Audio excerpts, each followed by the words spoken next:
Pebrero 28, 2023, sa adlaw nga Martes.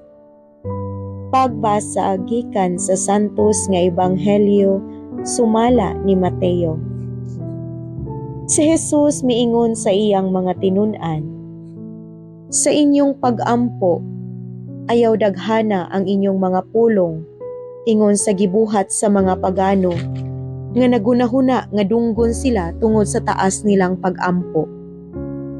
Ayaw panig-ingon kanila, kay ang inyong amahan nahibalo ng daan sa inyong gikinahanglan, bisan pagani sa dili pa kamo mangayo kaniya. Ingna niini pag-ampo. Amahan namo nga naa sa langit, simbahon unta ang ngalan mo. Maghari ka unta kanamo, ug tumanon ang imong pagbuot dinhi sa yuta, ingon nga gituman kini didto sa langit. Ihatag kanamo ang kalan-on nga among gikinahanglan karong adlawa, ug pasayloa kami sa among mga sala, ingon nga gipasaylo namo ang nakasala kanamo. Ayaw kami itugyan sa malisod nga pagsulay, luwas sa hinuon kami sa dautan.